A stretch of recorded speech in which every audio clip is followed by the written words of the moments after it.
Hello, good evening. Today I am going to tell you about a dangerous disease that is called viral hepatitis. So, viral hepatitis is global health problem. It is preventable and is a silent epidemic. But most of the patients are asymptomatic, means they don't show any symptoms. So, it is eating the society from within. Surveillance can effectively guide prevalence and control and treatment and is treatable if detected early. So, viral hepatitis is a group of disease characterized by inflammation of the liver, that is, swelling of the liver caused by infection with one of the hepatotrophic viruses, means viruses that preferentially affect liver. There are five known hepatotrophic viruses. One is hepatitis A, hepatitis B, C, D, and E. Hepatitis A and E are transmitted by fecal-oral route. Hepatitis B, C, and D are transmitted just like HIV or parenteral transfer.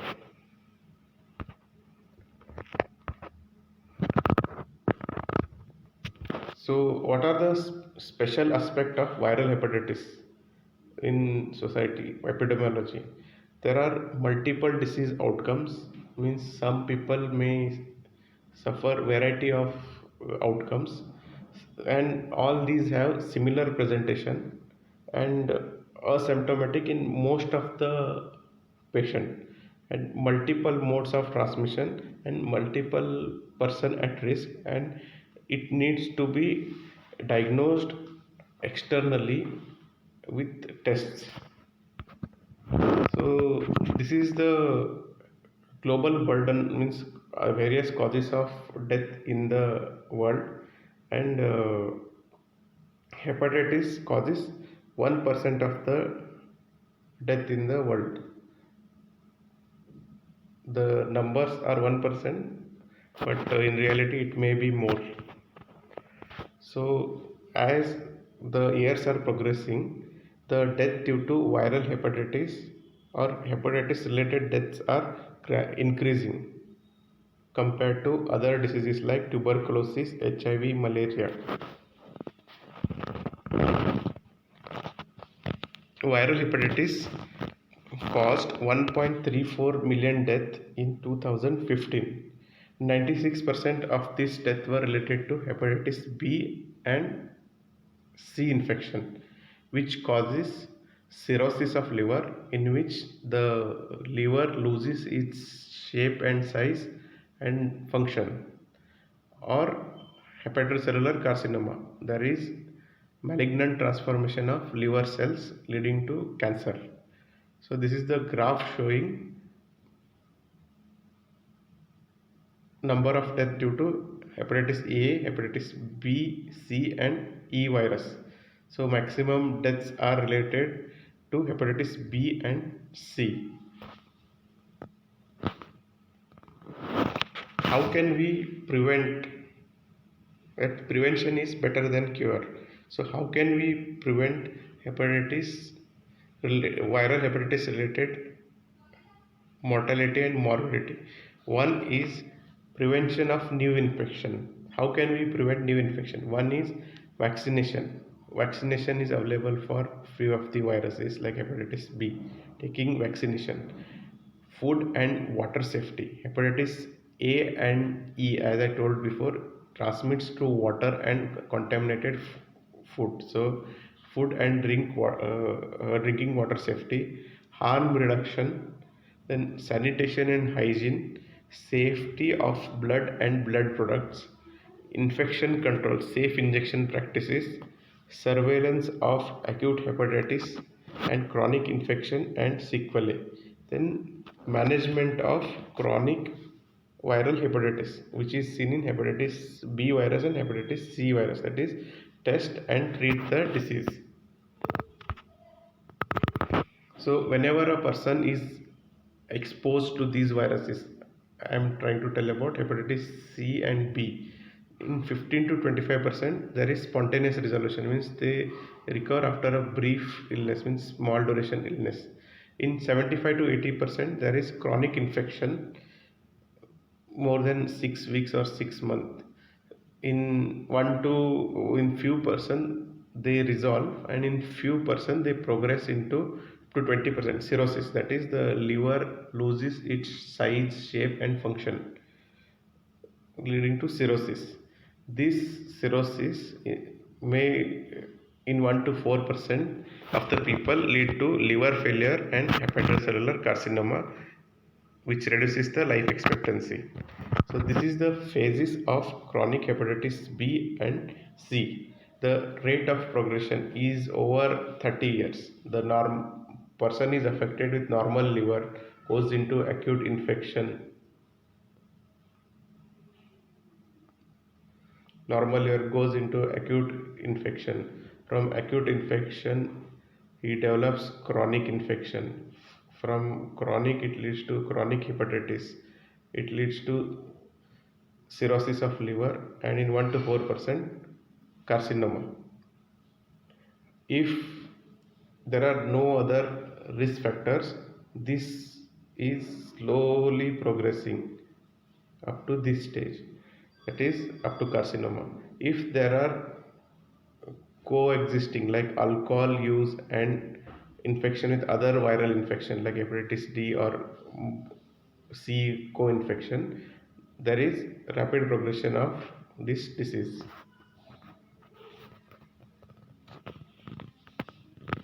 So what are the high risk group for hepatitis B and HCV infection? These HBV and HCV are sexually transmitted or parenterally, means through blood they are transmitted.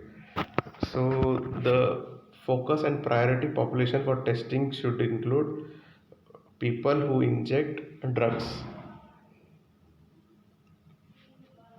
men who have same sex with men, female sex workers, people who received blood transfusion before routine testing of hepatitis B and C, people who need frequent blood transfusion such as thalassemia and dialysis patient, people living with HIV, inmates of prison and other closed settings, and migrants and truckers where there is high risk behavior. Then what are the signs and symptoms, means how does patient present? The most patient with chronic hepatitis are asymptomatics, means even if they suffer from infection they don't have symptoms, so they deny that they have any disease. When the liver loses the capacity to compensate, they develop the symptoms, that is they develop advanced hepatic fibrosis. The symptoms include fatigue, poor appetite, yellow discoloration of skin and eyes, that is jaundice, dark colored urine, itchy skin, ascites, that is fluid filled in the abdomen, swelling of your legs, weight loss. In if the liver fails, there is hepatic encephalopathy, leading to confusion, drowsiness, and slurred speech. So, how can we diagnose viral hepatitis? Viral hepatitis needs a diagnostic test. So as the virus is present with common symptoms, to have a specific diagnosis and treatment we need a specific diagnosis. So these are the commonly available methods. If a test is performed and reported within 30 minutes, it is called as rapid diagnostic test. So, what are the advantages of rapid diagnostic test? They are easy to use, minimal training. The result is available in same day. The shelf life of those kit is 1 to 2 years. Limited or no instrumentation is required. Some tests are accurate as reference level laboratory tests.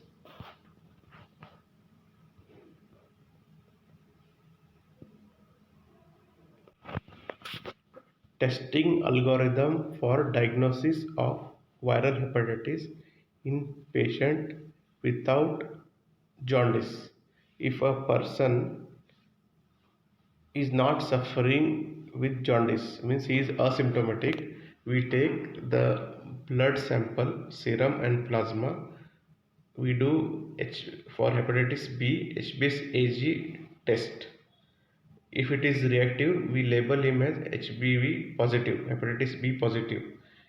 If he is not reactive, it is hepatitis B negative. Then for HCV testing, we test anti-HCV antibodies. The antibodies produced by body against hepatitis C are detected in anti-HCV test. If the test is reactive, means patient is HCV positive, and if it tests negative, the person is HCV negative. In patients who are suffering from viral hepatitis with jaundice, we do in hepatitis B HBsAg and anti-IgM HBC. So based on the result, if HBsAg is reactive and IgM anti-HBC is non-reactive, means patient is hepatitis B positive. If IgM anti-HBC is reactive and HBsAg is non-reactive, means HBV positive. If both are reactive, means HBV positive. If both are non-reactive, it is HBV negative.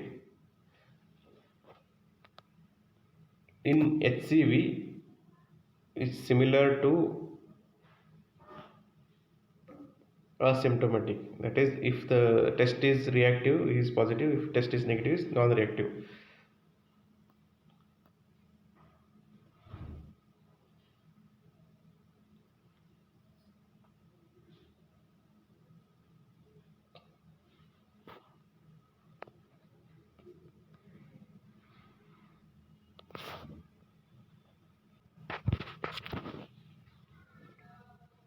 Summary of recommendation.